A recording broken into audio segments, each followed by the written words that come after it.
নমস্কাৰ, মই জনাৰ্দন বৰা আৰু আপোনালোকে চাই আছে জেডি নিউজৰ বিশেষ অনুষ্ঠান prime time of the day. আজি দেশৰ লগতে ভাৰতৰ বিভিন্ন প্ৰান্তৰ পৰা কেইবাটাও গুৰুত্বপূৰ্ণ খবৰ যুগুত কৰা হৈছে। তাৰে ভিতৰত প্ৰথমটো খবৰেই হৈছে এটা বহুতেই বেছি গুৰুত্বপূৰ্ণ খবৰ, কিয়নো এইবাৰ ৱাকফ আইনৰ সন্দৰ্ভত ডাঙৰ মন্তব্য কৰিছে আৰজেডিৰ নেতা তথা তেজস্বী যাদৱে। তেজস্বী যাদৱে কয় যে এইখন দেশ কাৰো বাপেকৰ সম্পত্তি নহয়, মুছলমানৰো আছে সমান অধিকাৰ।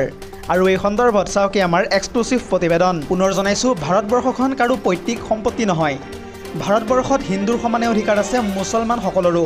দেশৰ স্বাধীনতাৰ বাবে সৰ্বোচ্চ বলিদান দিছিল মুছলমানসকলে। ৱাকফ সম্পত্তি হৈছে মুছলমানৰ সম্পত্তি, কিন্তু মুছলমানৰ পূৰ্বপুৰুষে দান কৰা সম্পত্তি এতিয়া কাঢ়ি নিব বিচাৰিছে ভাৰতীয় জনতা পাৰ্টীয়ে। মুছলমানৰ অধিকাৰক লৈ এনেদৰে এতিয়া গৰজি উঠিল আৰজেডিৰ নেতা তথা তেজস্বী যাদৱ। পৰৱৰ্তী খবৰটো হৈছে ৰূপহীহাটত বসবাস কৰি অহা অবৈধ বেদখলকাৰীয়ে চৰকাৰী জাননী পোৱাৰ পিছতেই এতিয়া কান্দোনত ভাগি পৰিছে। বহুতে এতিয়া সংবাদ মাধ্যমৰ আগত স্পষ্টভাৱে কান্দি কান্দি মন্তব্য কৰি কৈছে যে, হে আল্লাহ, আমাক ৰক্ষা কৰা, আমি এতিয়া ক'ত যাম আল্লাহ, আমাক থাকিবলৈ সুবিধা দিয়ক চৰকাৰে। আমাৰ সৰু সৰু ল'ৰা ছোৱালী আছে, আমাৰ থাকিবলৈ একেবাৰেই ঠাই নাই, বৰষুণত আমি ক'ত থাকিম। শীঘ্ৰেই ৰূপহীহাটত চলিবলৈ গৈ আছে প্ৰশাসনৰ বুলডোজাৰ। উচ্ছেদৰ জাননী পাই বেদখলকাৰীয়ে এৰিছে এতিয়া মধ্য অসম। ৰূপহীহাটত বেদখলকাৰীৰ মাজত এতিয়া হাহাকাৰময় পৰিস্থিতিৰ সৃষ্টি হৈছে। সপোনৰ ঘৰখন এৰি কান্দোনত ভাগি পৰিছে এতিয়া উচ্ছেদিত ৰাইজ। পৰৱৰ্তী খবৰটো হৈছে ৰাজ্যৰ কৃষকসকলৰ বাবে আহি গ'ল এটা ভাল খবৰ। ৰাজ্যৰ প্ৰান্তে প্ৰান্তে বতৰে ধাৰণ কৰিছে এতিয়া ভয়ংকৰ ৰূপ। 24খনকৈ জিলাত এলাৰ্ট জাৰি কৰিছে বতৰ বিজ্ঞান কেন্দ্ৰই। আৰু এই সন্দৰ্ভত সবিশেষ তথ্য চাওঁ আহক। শাওনৰ বৰ্ষাত জীপাল হৈ পৰিছে এতিয়া ধৰিত্ৰী। ৰাজ্যত আহি গ'ল মুষলধাৰ বৰষুণ। ৰাজ্যৰ প্ৰান্তে প্ৰান্তে প্ৰচণ্ড ধুমুহা বৰষুণে লৈছে এতিয়া ভয়ংকৰ ৰূপ। 24খনকৈ জিলাত এলাৰ্ট জাৰি বতৰ বিজ্ঞান কেন্দ্ৰৰ। লগতে বজ্ৰপাতক লৈও দিয়া হৈছে এতিয়া সতৰ্কবাণী। ডিব্ৰুগড়, লখিমপুৰ, কাৰ্বি আংলঙৰ লগতে বিশ্বনাথ, শোণিতপুৰ, হোজাই আৰু ডিমা হাছাও, পশ্চিম কাৰ্বি আংলং, কাছাৰ, শ্ৰীভূমি, মৰিগাঁও, দৰং, ওদালগুৰিৰ লগতে কামৰূপ মহানগৰ, কামৰূপ, নলবাৰী আৰু বৰপেটা, বাক্সা, গোৱালপাৰা, চিৰাং, কোকৰাঝাৰ, ধুবুৰী আদি জিলাত য়েল্লো এলাৰ্ট জাৰি কৰিছে বৰজাস্থিত আঞ্চলিক বতৰ বিজ্ঞান কেন্দ্ৰই। লগতে আপোনাৰ অঞ্চলত বতৰ কেনেকুৱা, সবিশেষ তথ্য জনাব পাৰিব আমাৰ এই ভিডিঅ'ৰ কমেণ্ট বক্সত। পৰৱৰ্তী খবৰটো হৈছে হিমন্ত বিশ্ব শৰ্মাৰ চৰকাৰৰ বিৰুদ্ধে পুনৰ জংগী আন্দোলন ঘোষণা কৰিলে আমছুৱে। প্ৰায় 1 লাখ মুছলমানক লগত লৈ ৰাজ্য কঁপাই তুলিব এবাৰ আমছুৱে। আৰু এই সন্দৰ্ভত সবিশেষ তথ্য চাওঁ আহক ফুল স্ক্ৰীনৰ জৰিয়তে। হিমন্ত চৰকাৰৰ বিৰুদ্ধে পুনৰ জংগী আন্দোলন ঘোষণা কৰিলে ৰেজাউল কৰিম চৰকাৰে। 1 লাখ মুছলমানক লগত লৈ ৰাজ্য কঁপাই তুলিব এবাৰ আমছুৱে। আহি থকা 11 আগষ্টত লাখ লাখ মুছলমানে সাব্যস্ত কৰিব উত্তাল প্ৰতিবাদ। বিলাসীপাৰাৰ লাখ লাখ মুছলমানে কৰিব এই আন্দোলন। ধুবুৰীৰ প্ৰশাসনে হিটলাৰী শাসন বন্ধ কৰক, এই মন্তব্য ৰেজাউল কৰিম চৰকাৰৰ। ইয়াৰ লগতে কয় যে অন্যথা স্তব্ধ কৰি দিয়া হ'ব ধুবুৰী চহৰ। প্ৰতিটো উচ্ছেদিত মুছলমানক চৰকাৰে ভূমি দিবই লাগিব। ভূমি নোপোৱা পৰ্যন্ত চলিয়ে থাকিব আমছুৰ আন্দোলন। মুছলমানক কৰা অন্যায়ৰ বিৰুদ্ধে ৰাজপথত নামিব এবাৰ সংখ্যালঘু লোক। আমি ভূমিহীন মানুহ, আমাক ভূমি লাগিবই, আমাক ক্ষতিপূৰণ দিব লাগিব, লগতে আমাক ন্যায় লাগিবই। আহি থকা 9 তাৰিখে কোকৰাঝাৰতো হ'ব বিশাল প্ৰতিবাদী কাৰ্যসূচী।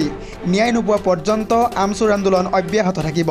মুখ্যমন্ত্ৰী হিমন্ত বিশ্ব শৰ্মাক প্ৰত্যাহ্বান জনাই আমছুৰ সভাপতি ৰেজাউল কৰিম চৰকাৰে কৰিলে এনেদৰে বৃহৎ ঘোষণা। দৰ্শকসকল, আৰু বহুতো গুৰুত্বপূৰ্ণ খবৰ আছে। যদিহে আপুনি এতিয়ালৈকে এই ভিডিঅ'টোত লাইক কৰা নাই তেন্তে এতিয়াই লাইক কৰি দিয়ক। আৰু এনেধৰণৰ খবৰসমূহ প্ৰত্যেক দিনে পাই থাকিবৰ কাৰণে চেনেলটো ছাবস্ক্ৰাইব কৰি কাষতে থকা বেল আইকনটো প্ৰেছ কৰি ৰাখিবলৈ একেবাৰেই নাপাহৰিব। পৰৱৰ্তী খবৰটো হৈছে আন এটা বহুতেই বেছি গুৰুত্বপূৰ্ণ খবৰ। হিমন্ত বিশ্ব শৰ্মাৰ চৰকাৰৰ বিপৰীতে শক্তি প্ৰদৰ্শন কৰিছে এবাৰ হাগ্ৰামা মহিলাৰীৰ BPF দলে। বিজেপি UPPL দল এৰি 600তকৈও অধিক লোকে এইবাৰ BPFত কৰিলে যোগদান। আৰু এই সন্দৰ্ভত সবিশেষ তথ্য চাওঁ আহক ফুল স্ক্ৰীনৰ জৰিয়তে। পুনৰ জনাইছোঁ, BTC নিৰ্বাচনৰ প্ৰাকক্ষণত শক্তি প্ৰদৰ্শন কৰিলে এইবাৰ হাগ্ৰামা মহিলাৰীৰ BPF দলে। বিজেপি UPPL দল এৰি 6 শতাধিক লোকে যোগ দিলে এইবাৰ BPF দলত। বিটিআৰত পুনৰ শক্তিশালী ৰূপত থিয় দিছে এইবাৰ হাগ্ৰামা মহিলাৰীৰ BPFে। ভেৰগাঁৱৰ ডিমাকুছিত ৰণডংকা বজাই BPFৰ বৃহৎ যোগদান কাৰ্যসূচী অনুষ্ঠিত হয়। নতুন সদস্যক BPFলৈ আদৰণি জনাই বিধায়ক দুৰ্গা দাস বড়ুৱে। BTCত এইবাৰ BPFৰ চৰকাৰ হোৱাটো নিশ্চিত বুলি ইতিমধ্যে দাবী কৰিছে দুৰ্গা দাস বড়ুৱে। বিজেপি চৰকাৰ আৰু UPPL চৰকাৰ মিছলীয়া বুলি ইতিমধ্যে স্পষ্টভাৱে মন্তব্য কৰিছে দুৰ্গা দাস বড়ুৱে। BTCৰ প্ৰাকক্ষণত এনেদৰে এতিয়া শক্তি প্ৰদৰ্শন কৰা পৰিলক্ষিত হৈছে হাগ্ৰামা মহিলাৰীৰ BPF দলে। পৰৱৰ্তী খবৰটো হৈছে আন এটা বহুতেই বেছি গুৰুত্বপূৰ্ণ খবৰ। হিমন্ত বিশ্ব শৰ্মাৰ চৰকাৰৰ বিৰুদ্ধে পুনৰ সৰব হৈ পৰিছে APCCৰ সভাপতি তথা গৌৰৱ গগৈ। আৰু এই গৌৰৱ গগৈয়ে স্পষ্টভাৱে মন্তব্য কৰি কয় যে উচ্ছেদ কৰা প্ৰতিজন ভাৰতীয়ক দিয়ক পুনৰ সংস্থাপন। উচ্ছেদিতৰ মাজত থকা বাংলাদেশীক চিনাক্ত কৰি গ্ৰহণ কৰক উপযুক্ত ব্যৱস্থা। এতিয়ালৈকে কিমান বাংলাদেশী চিনাক্ত কৰা হৈছে তাৰ হিচাপ দিয়ক চৰকাৰে। বিগত 10 বছৰত বিজেপিয়ে কি কৰিলে বুলিও এতিয়া হিমন্ত বিশ্ব শৰ্মাৰ চৰকাৰক পোনপটীয়াকৈ কৰিছে প্ৰশ্ন সাংসদ গৌৰৱ গগৈয়ে।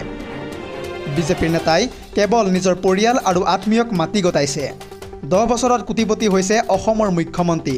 এনেদৰে এতিয়া উচ্ছেদক লৈ প্ৰদেশ কংগ্ৰেছৰ সভাপতি তথা গৌৰৱ গগৈয়ে কৰিলে ডাঙৰ মন্তব্য। পৰৱৰ্তী খবৰটো হৈছে আন এটা বহুতেই বেছি গুৰুত্বপূৰ্ণ খবৰ। খন্তেক সময়ৰ পূৰ্বে ৰাজ্যৰ মুখ্যমন্ত্ৰী ডক্টৰ হিমন্ত বিশ্ব শৰ্মাই উচ্ছেদক লৈ কৰিছে কেইবাটাও ডাঙৰ মন্তব্য। এইবাৰ মধ্য অসমৰ প্ৰায় 6টাকৈ স্থানত চলিবলৈ গৈ আছে বৃহৎ উচ্ছেদ অভিযান। ঘৰে ঘৰে গৈ দিয়া হৈছে ইতিমধ্যে নটিচ। সাজু কৰা হৈছে শ বুলডোজাৰৰ লগতে সাজু হৈ পৰিছে 2 পৰা 3 হাজাৰ আৰক্ষী জোৱান। আৰু এই সন্দৰ্ভত সবিশেষ তথ্য চাওঁ আহক গ্ৰাফিক্স প্লেটৰ জৰিয়তে। পুনৰ জনাইছোঁ, মধ্য অসমত চলিব সৰ্ববৃহৎ উচ্ছেদ। মধ্য অসমৰ প্ৰায় 6টাকৈ স্থানত চলিবলৈ গৈ আছে বৃহৎ উচ্ছেদ অভিযান। বেদখলকাৰীৰ ঘৰে ঘৰে দিয়া হৈছে ইতিমধ্যে নটিচ। সাজু কৰা হৈছে শ বুলডোজাৰৰ লগতে 2 পৰা 3 হাজাৰতকৈও অধিক আৰক্ষী জোৱান।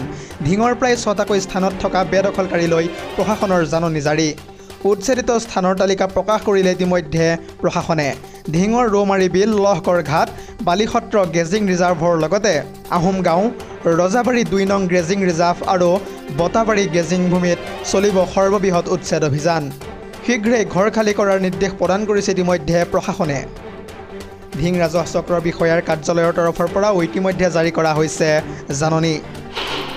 পৰৱৰ্তী খবৰটো হৈছে APCCৰ সভাপতি গৌৰৱ গগৈয়ে উচ্ছেদৰ সন্দৰ্ভত কৰি অহা মন্তব্যৰ পিছতেই এতিয়া সৰব হৈ পৰিছে মন্ত্ৰী পীযুষ হাজৰিকা। মন্ত্ৰী তথা পীযুষ হাজৰিকাই এই সন্দৰ্ভত কয় যে মিয়াই উজনি অসম ল'লেহে শান্তি পাব APCCৰ সভাপতি তথা গৌৰৱ গগৈয়ে। গৌৰৱ আৰু অখিল সদায় সন্দেহজনক লোকৰ লগত থাকিব বিচাৰে। পতাৰ মাটিত হাত দিবলৈ চৰকাৰ এতিয়াও যোৱা নাই। বিজেপি এতিয়াও জীয়াই আছে। কেৱল মাত্ৰ চৰকাৰী মাটি দখল কৰি থকা লোকৰ মাটি বেদখলমুক্ত কৰিছে হিমন্ত বিশ্ব শৰ্মাৰ চৰকাৰে। গৌৰৱ গগৈক এনেদৰে এতিয়া তীব্ৰভাৱে কটাক্ষ কৰিছে মন্ত্ৰী তথা পীযুষ হাজৰিকাই। পৰৱৰ্তী খবৰটো হৈছে আন এটা বহুতেই বেছি গুৰুত্বপূৰ্ণ খবৰ। বাংলাদেশী পুজবেকক লৈ চৰকাৰৰ স্থিতিত ক্ষুব্ধ হৈ পৰিছে এবাৰ উচ্চ ন্যায়ালয়। ঘোষিত বিদেশীক আবদ্ধ কৰি ৰাখিব নোৱাৰিব এতিয়াৰে পৰা চৰকাৰে। 1 মিনিটৰ বাবেও আবদ্ধ কৰি ৰাখিব নোৱাৰিব এতিয়াৰে পৰা। অবৈধ বিদেশীৰ বিৰুদ্ধে কঠোৰ হৈ পৰিছে এতিয়া ৰাজ্য চৰকাৰ। কিন্তু পুজবেকৰ নামত অবৈধ বিদেশীক জধে মধে কৰা গ্ৰেপ্তাৰক লৈ ক্ষুব্ধ হৈ পৰিছে এতিয়া ন্যায়ালয়। জামিনত থকা অবৈধ নাগৰিকক 1 মিনিটৰ বাবেও আবদ্ধ কৰি থবলৈ অনুমতি নিদিয়ে ন্যায়ালয়ে। উল্লেখযোগ্য যে যোৱা 25 মে'ত গ্ৰেপ্তাৰ কৰা বিদেশী ঘোষিত হাছিনুৰক লৈ ন্যায়ালয়ে প্ৰদান কৰিছে এই গুৰুত্বপূৰ্ণ ৰায়দান। News desk report ZD news.